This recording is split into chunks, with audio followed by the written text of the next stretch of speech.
Hello friend, good morning. तो आपको फिर से स्वागत है आपका चैनल स्टूडेंट हैप्पी क्लासेस में। और आज भी हम क्लास 9 का सेल चैप्टर का तीसरा पार्ट लेके आए हैं, यानी कि क्लास 9 का पहला लेसन यानी कि कोशिका का पार्ट तीसरा लेकर आए हैं। इसके पहले हम 2 पार्ट करा चुके हैं, तो आज हम लेकर आए हैं पार्ट तीसरा। और पार्ट तीसरा में हमको क्या पढ़ाना है कि कोशिकांग के बारे में। जैसे हम आप लोग को बताया था कि ये हमारा क्या है, एक कोशिका है। मान लीजिए हमारा क्या है, एक कोशिका है, इसके ऊपर एक पतला सा झिल्ली पाया जाता है। क्या पाया, झिल्ली, और इसके अंदर एक केंद्रक, और इसमें सब क्या रहता है, द्रव्य भरा हुआ, बहुत सारे पदार्थ भरा हुआ रहता है।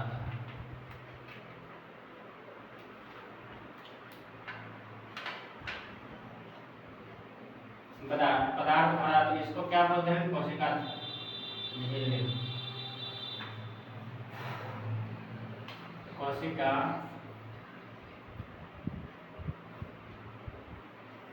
झिल्ली। एक इसको हम लोग क्या बोलते हैं, कोशिका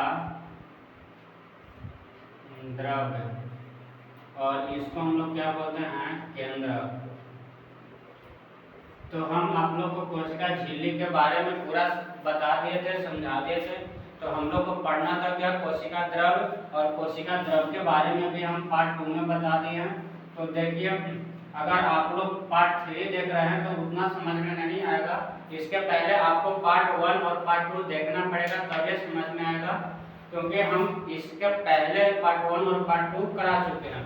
तो सबसे पहले हम चलेंगे कोशिका द्रव्य। तो कोशिका द्रव्य के बारे में बताया था, और इस कोशिका द्रव्य हम एक तरह से किसको बोल सकते हैं, कोशिका झिल्ली और केंद्रक, यानी कि केंद्रक और कोशिका झिल्ली के बीच में पाए जाने वाले द्रव्य को हम लोग क्या कहते हैं, कोशिका द्रव्य कहते हैं। किसके बीच, कोशिका झिल्ली और केंद्रक के बीच में पाए जाने वाले द्रव्य को कोशिका द्रव्य कहते हैं। और इस कोशिका द्रव्य में बहुत सारे क्या पाया जाता है, कोशिकांग पाया जाता है। क्या पाया जाता है, कोशिकांग पाया जाता है। कोशिकांग का कहने का मतलब होता है क्या, कोशिका का अंग, कोशिका का अंग। कोशिका इसमें क्या क्या पाया जाता है कोशिकांग में, जैसे पहला में हम बताया था माइटोकॉन्ड्रिया, माइटोकॉन्ड्रिया। उसके बाद लाइसोसोम, तीसरा राइबोसोम, चौथा गोल्जी कार्ड, पांचवा लवक, छठा केंद्रक, सातवां, या फिर इसमें अभी केंद्रक को छोड़ दीजिए, केंद्रक को स्पेशल पढ़ लेंगे,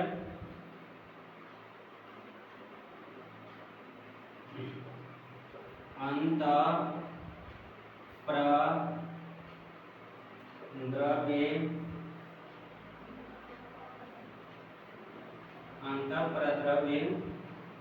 जालिका। तो क्या क्या, माइटोकॉन्ड्रिया, लाइसोसोम, राइबोसोम, गोल्जी कार्ड, लवक, और एक और चीज पाया जाता है सेंट्रोसोम। एक और पदार्थ पाया जाता है सेंट्रोसोम।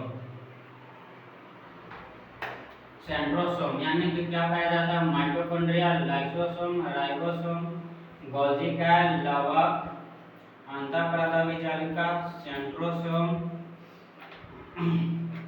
मुख्य रूप से ये सारे पदार्थ कोशिकांग पाया जाता है। तो सबसे पहले हम पढ़ेंगे किसके बारे में, माइटोकॉन्ड्रिया के बारे में, यानी कि पहला हम पढ़ेंगे क्या, माइटोकॉन्ड्रिया। तो देखिए, हम सबसे पहले क्या पढ़ेंगे, माइटोकॉन्ड्रिया। क्या, माइटोकॉन्ड्रिया, माइटोकॉन्ड्रिया। अब ये सब के बारे में हम डेफिनेशन लिखाएंगे नहीं, इसको हम केवल समझाएंगे। तो सबसे पहले आता है माइटोकॉन्ड्रिया, यानी कि माइटोकॉन्ड्रिया का खोज। माइटोकॉन्ड्रिया का खोज कौन किए थे, तो अल्टमैन।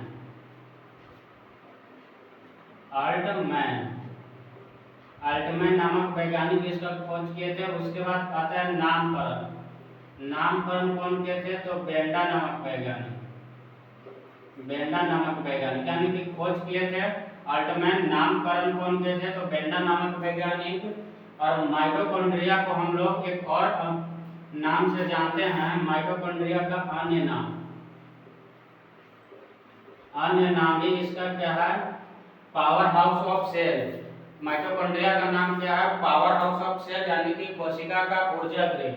तो माइटोकॉन्ड्रिया का अन्य नाम क्या है? कोशिका का ऊर्जा गृह। और माइटोकॉन्ड्रिया के और भी हम क्या बोलते हैं? कोशिका के अंदर कोशिका, कोशिका के अंदर कोशिका। और ये माइटोकॉन्ड्रिया का ना, ये माइटोकॉन्ड्रिया का अपना डीएनए और क्या होता है? राइबोसोम।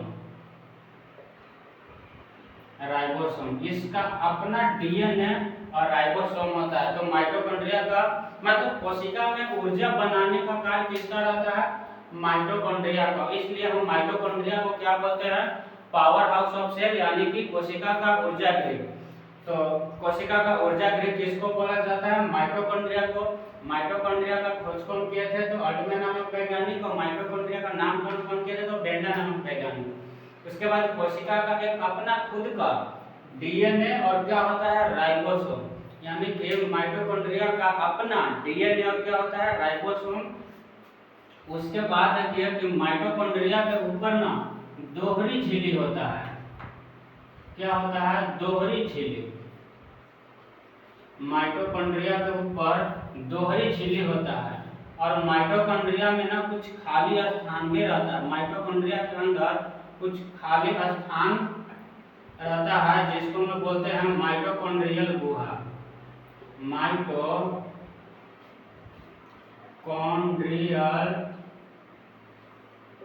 गुहा, माइटोकॉन्ड्रियल गुहा बोलते हैं। और इस माइटोकॉन्ड्रिया के अंदर एक चक्र चलता है, जिसको हम लोग बोलते हैं क्रेब्स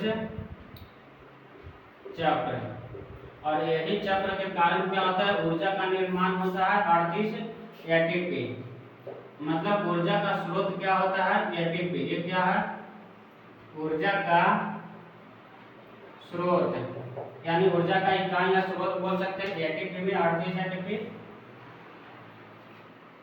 और एटीपी का फुल फॉर्म होता है एडेनोसाइन ट्राइफॉस्फेट। डीएनए का फुल फॉर्म। हाँ, तो हम लोग अभी क्या पढ़ा? माइटोकॉन्ड्रिया के बारे में पूरी तरह से जान लिए। तो माइटोकॉन्ड्रिया का अपना डीएनए और राइबोसोम होता है। खोज किए थे अल्टमैन, नामकरण बेंडा नामक वैज्ञानिक। इसका अन्य नाम भी है कोशिका का ऊर्जा गृह के नाम से भी इसको जानते हैं। कोशिका के अंदर कोशिका भी इसको बोला जाता है। इसके अंदर कुछ खाली स्थान पाया जाता है, जिसको हम लोग क्या बोलते हैं? माइटोकॉन्ड्रियल गुहा कहते हैं। और माइटोकॉन्ड्रियल गुहा, और इसके अंदर एक चक्र चलता है, जिसको क्रेब चक्र बोलते हैं, जिससे एटीपी का निर्माण होता है, यानी कि ऊर्जा का निर्माण होता है। इसलिए हम लोग माइटोकॉन्ड्रिया को क्या कहते हैं? ऊर्जा गृह। इसके बाद हम लोग आप लोगों को क्या बताएंगे? लाइसोसोम। इसके बाद दूसरा क्या है? लाइसोसोम। तो सबसे पहले आता है लाइसोसोम का, ऐसे लिखते हैं। सबसे पहले आता है लाइसोसोम का खोज। लाइसोसोम का खोज कौन किए थे? क्या? लाइसोसोम का खोज। तो लाइसोसोम का खोज कौन किए थे? डी डुबे। डी डुबे नामक वैज्ञानिक लाइसोसोम का खोज किए थे। उसके बाद देखिए लाइसोसोम का और क्या बोलते हैं? तो लाइसोसोम का अन्य नाम है आत्महत्या की थैली। आत्महत्या की थैली। इसको आत्महत्या की थैली क्यों कहते हैं? क्योंकि यह कोशिका को पचाने का कार्य करता है। कोशिका को पचाने का कार्य करता है।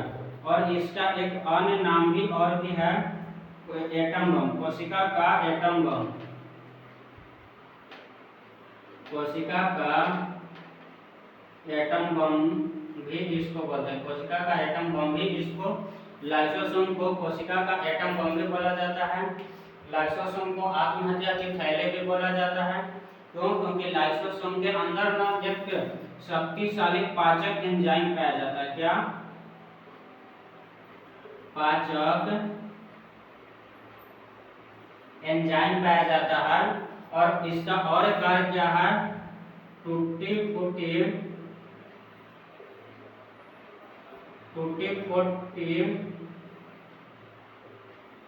कोशिका को मरम्मत करना।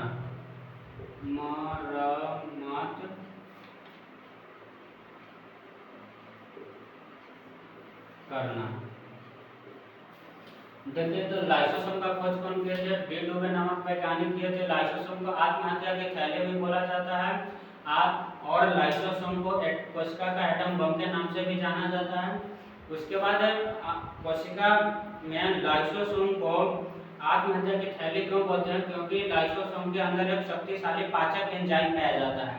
क्या? लाइसोसोम के अंदर एक शक्तिशाली पाचक एंजाइम पाया जाता है और वो क्या करता है कि जो मृत कोशिका है ना उसको पचाने का कार्य करता है। या भी जो भी कोशिकांग थोड़ा सा डैमेज हो गया, टूट फट गया, तो उस कोशिकांग को क्या करता है? तो मरम्मत करने का कार्य करता है। और वो कोशिकांग अगर मान लीजिए किसी कारणवश से वो कोशिकांग काम करने लायक नहीं है तो वह पूरा कोशिकांग को क्या करता है? पचाने का कार्य करता है। लेकिन कभी कभी ऐसा होता है कि किसी कारण वजह से अगर यह लाइसोसोम फट जाए, किसी कारण वजह से यह लाइसोसोम फट जाए, यानी कि जैसे मान लीजिए कि ये हमारा है लाइसोसोम और इसके अंदर बहुत सारे एंजाइम है, यह पाचक एंजाइम है। अगर यह चोट लगने के कारण से क्या होता है? ये फट जाता है इसे, और इसका जो भी पाचक एंजाइम रहेगा ये सारे बाहर आकर फैल जाएगा कोशिका द्रव में। अब जैसे कोशिका द्रव में फैलेगा तो ये क्या करेगा? धीरे धीरे उसके आसपास के कोशिकाओं को पचाने लगेगा और ऐसे करते करते एक टाइम ऐसा होगा कि पूरे कोशिका को ही पचा के खत्म कर देगा। यानी कि जब किसी व्यक्ति को चोट लगता है तो उस समय पे क्या होता है कि ये लाइसोसोम फट जाता है और फटने के बाद जैसे देखिए ये फटने के बाद क्या होता है? उसका जो भी पाचक एंजाइम का रहता है पूरे कोशिका द्रव में क्या होता है? फैल जाता है। और कोशिका द्रव में फैलने के बाद उसमें जो भी कोशिकांग पाया जाता है वो सबको धीरे धीरे पचाने लगता है और ऐसे करते करते पूरी की पूरी कोशिका डेड हो जाता है। तो इसलिए हम लोग क्या कहते हैं? आत्महत्या की थैली भी इसको बोला जाता है। जैसे इसको हम ऐसा समझ सकते हैं, जैसे मान लीजिए कि एक बैलून में जल भरा हुआ है, अगर बैलून कहीं से फट जाए तो जितना भी जल रहेगा वो पूरा आसपास के एरिया में फैल जाएगा। बस ये भी काम उसी तरह से करता है। ये एक थैला है, इसमें एक पाचक एंजाइम पाया जाता है और किसी कारणवश से जब फट जाता है तो उसका जो भी पाचक एंजाइम है पूरे कोशिका द्रव में क्या होता है? फैल जाता है। और कोशिका द्रव में जो भी कोशिकांग पाया जाता है उसको धीरे धीरे पचाने लगता है और ऐसे करते करते एक टाइम ऐसा आता है कि पूरा कोशिका को ये खत्म कर देता है। इसलिए लाइसोसोम को हम लोग क्या बोलते हैं? तो आत्महत्या की थैली के नाम से जाना जाता है। यह था लाइसोसोम के बारे में। अब हम लोग चलेंगे तीसरा कोशिकांग, राइबोसोम के बारे में। अब हम लोग इसका चलेंगे तो तीसरा कोशिकांग राइबोसोम के बारे में।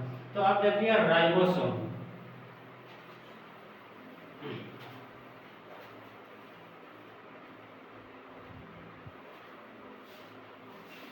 अब हम लोग चलेंगे किसका? तीसरा कोशिकांग राइबोसोम।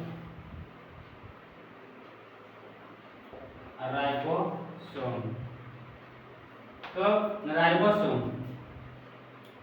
देखिए, राइबोसोम को हम लोग क्या बोलते हैं? प्रोटीन की फैक्ट्री। प्रोटीन की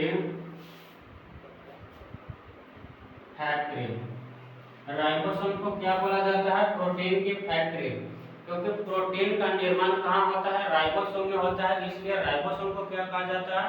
प्रोटीन की फैक्ट्री। और राइबोसोम मुख्य रूप से दो प्रकार का होता है। राइबोसोम कै प्रकार का होता है?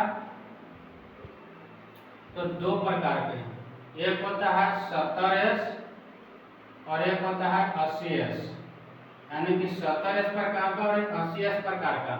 और राइबोसोम को इतना केवल ध्यान रखना कि राइबोसोम का काम केवल है प्रोटीन का निर्माण करना, इसलिए राइबोसोम को क्या कहा जाता है? प्रोटीन की फैक्ट्री।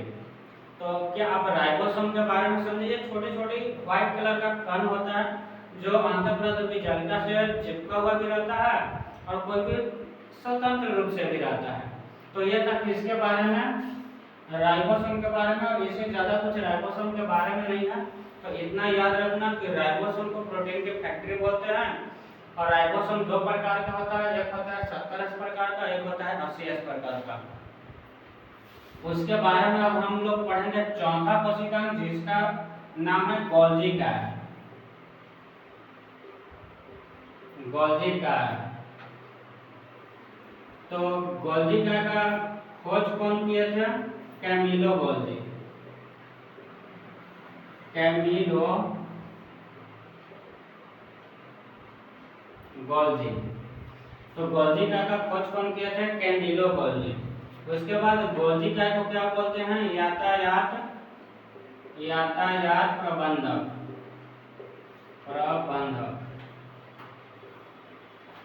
यातायात प्रबंधक। और यह क्या होता है? एक नली की जैसी संरचना होता है, ऐसे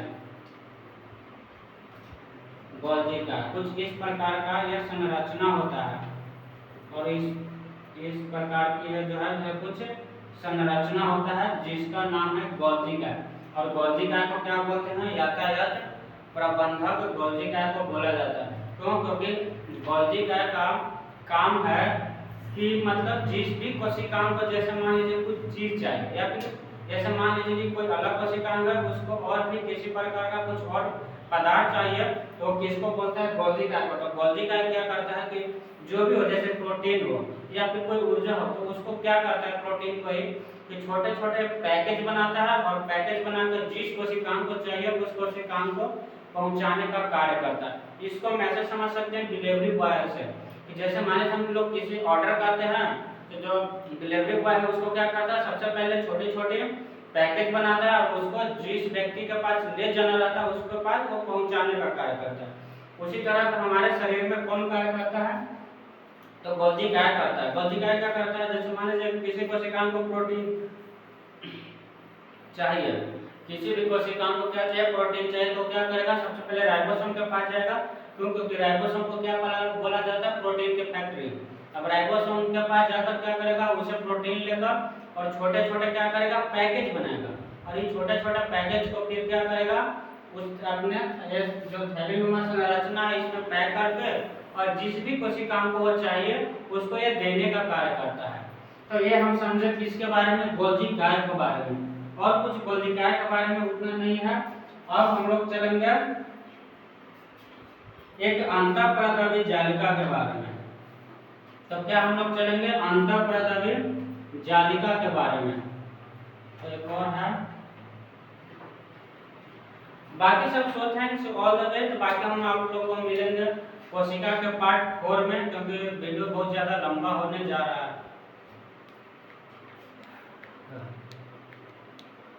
अरे मोबाइल से टिप ना